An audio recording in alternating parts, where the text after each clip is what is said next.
sairão vencedores dessa luta. Vocês sairão vencedores dessa luta.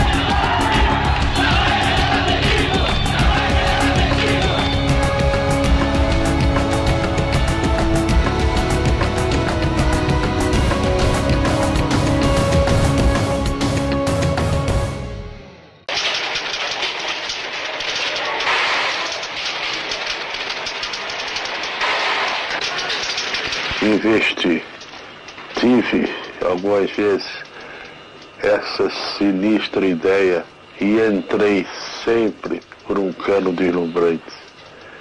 Eu sou o pior administrador da Terra e tenho seríssimas dúvidas se sei ou não sei as 4 operações, de forma que qualquer ceguinho me engana.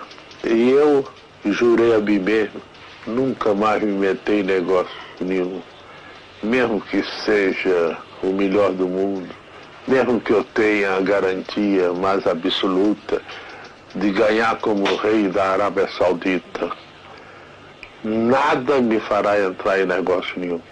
Eu, se tiver de ganhar, hei de ganhar com os meus direitos autorais, que são escassos, ou pelo menos que não darão nunca, segundo espero, não darão nunca para eu comprar um iate. O meu sonho na vida, um dos meus raros sonhos, era um veleiro por onde eu pudesse viajar, não desembarcando nunca.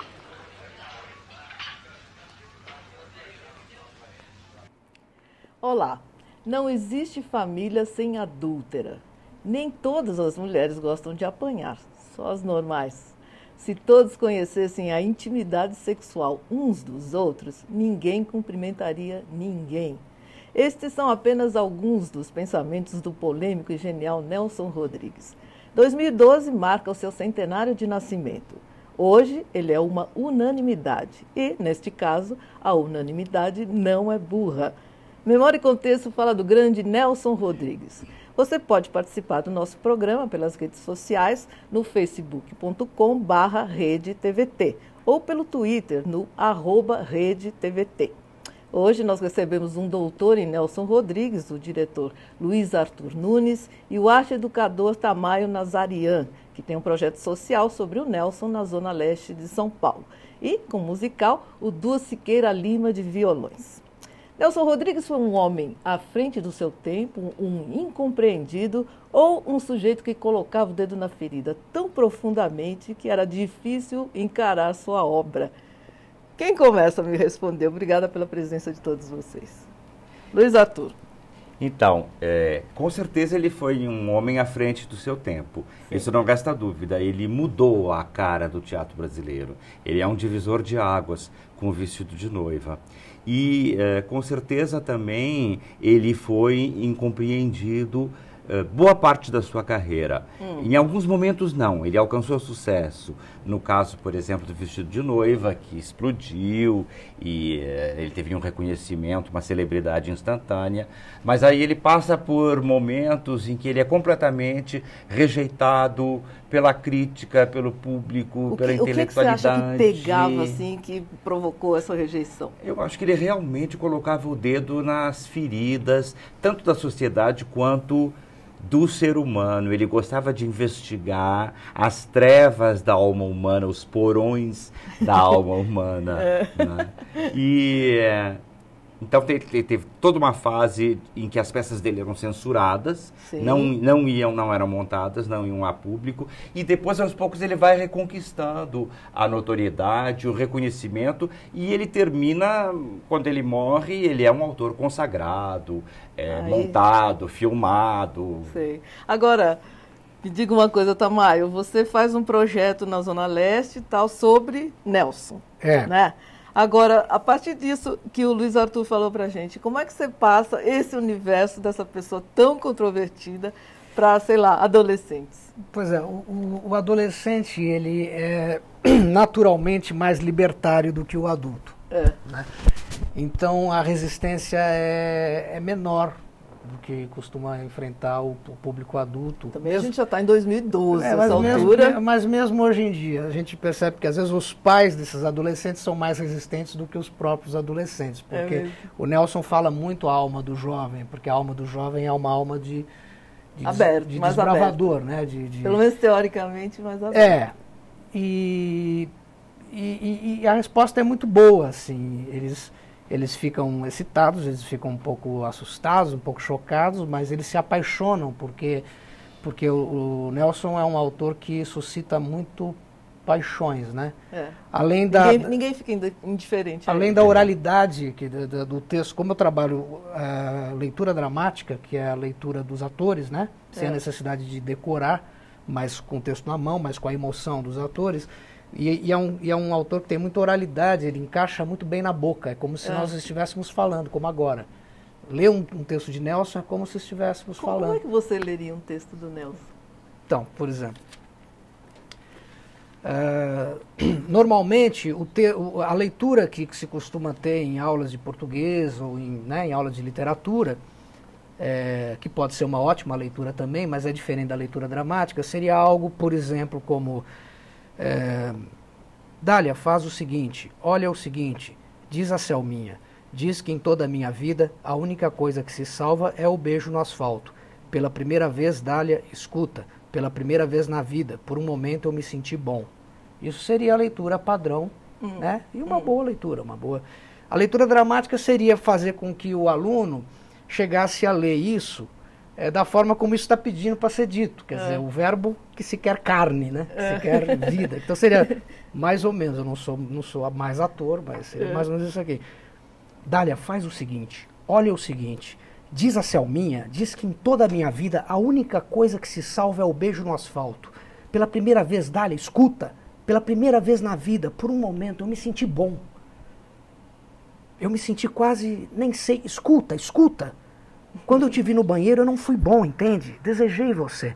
Naquele momento, você devia ser a irmã nua, e eu desejei. Saí logo, mas desejei a cunhada. Na Praça da Bandeira, não. Lá eu fui bom. É lindo, eles não entendem. Lindo beijar quem está morrendo. Eu não me arrependo. Entendeu?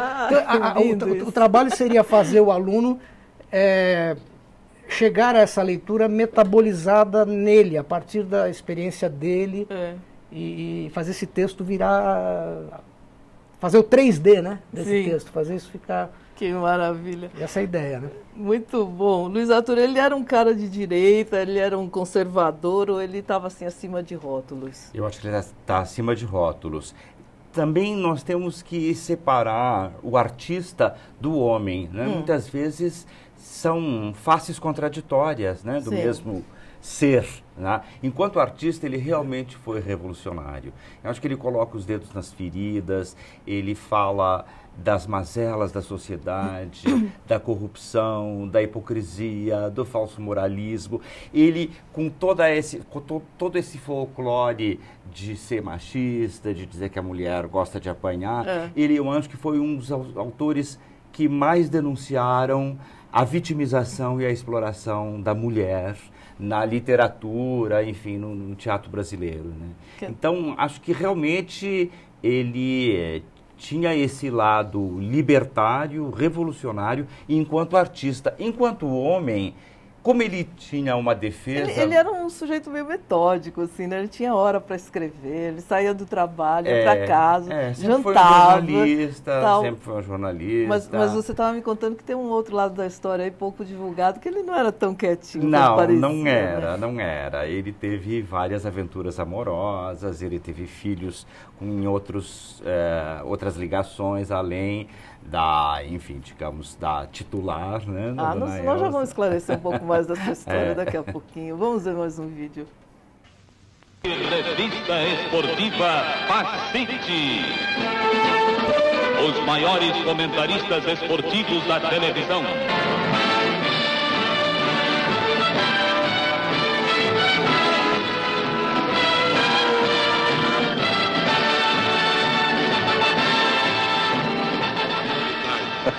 Quer dizer, o negócio aparece, esse negócio de toda mulher gosta de apanhar.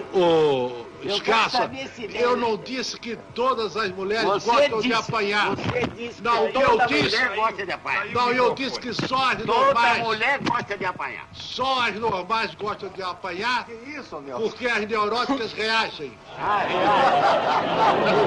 Justamente, isso é que eu queria perguntar. Nelson. Ele Qual a liberdade declara, que você quer? A liberdade do catavento ou a liberdade da bússola em função de uma necessidade? eu quero a liberdade de manifestar o pensamento. E ninguém, evidentemente, está interessado em liberdade. Porque eu falei pra você, liberdade de catavento, que qualquer ventinho vira pra ele pro lado que ele quiser. A bússola não, ela tem liberdade, mas encaminha o homem. Em primeiro lugar, eu quero lembrar a você que eu sou o único autor brasileiro que foi interditado 6 vezes. E eu passei 20 anos sendo interditado e considerado pela inteligência, pela literatura, pelas esquerdas, um caso de polícia. E como a polícia tem uma autoridade crítica formidável, certo? Isso durante 20 anos eu fiquei nessa solidão.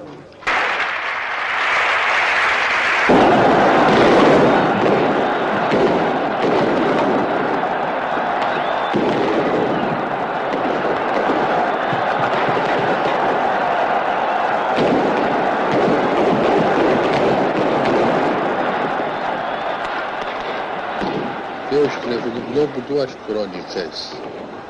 Uma, As Confissões de Nelson Rodrigues. Outra, A Sombra das Chuteiras Imortais, crônica esportiva.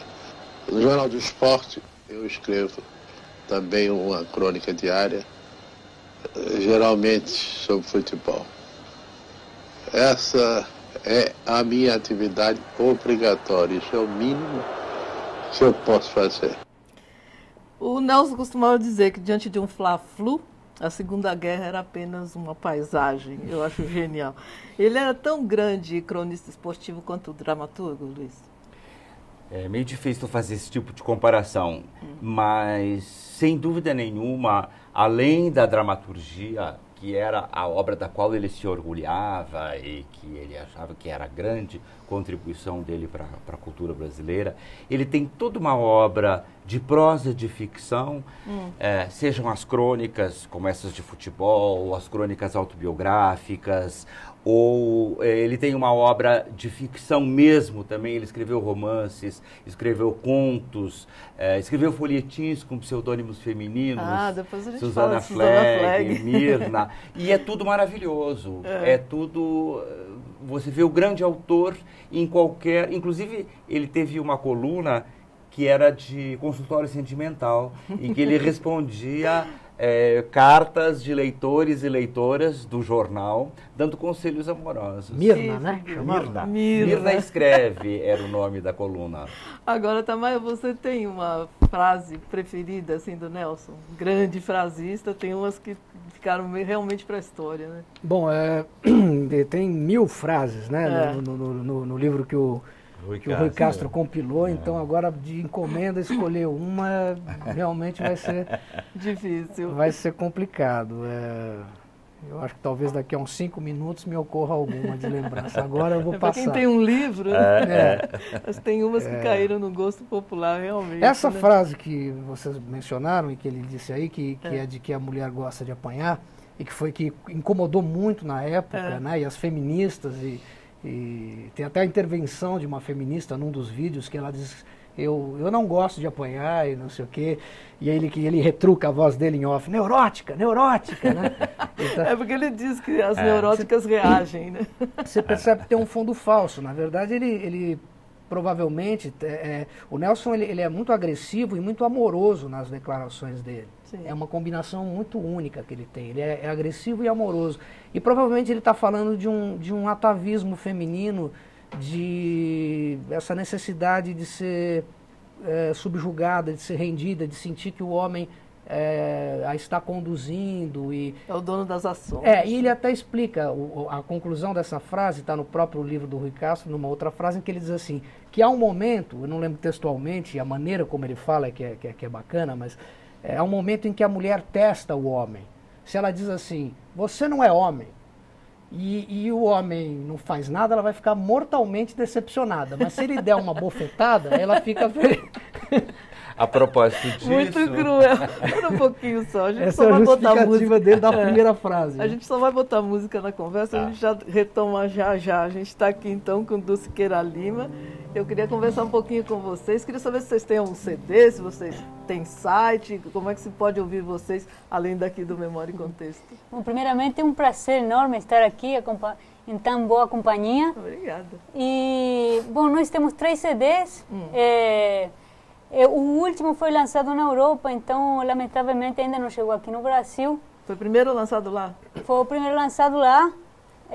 Os dois são aqui, lançados aqui no Brasil, mas estão esgotados. Então, também. Mas temos uma página na internet que tem um site da Europa para comprar o CD e também... Qual é o endereço? duosiqueiralima.com.br. Quem quiser ouvir vocês ali, pode. Isso, com certeza. O que vocês vão tocar pra gente? Então vamos tocar uma música de um grande compositor, pianista, arranjador brasileiro, o César Camargo Mariano, Cristal.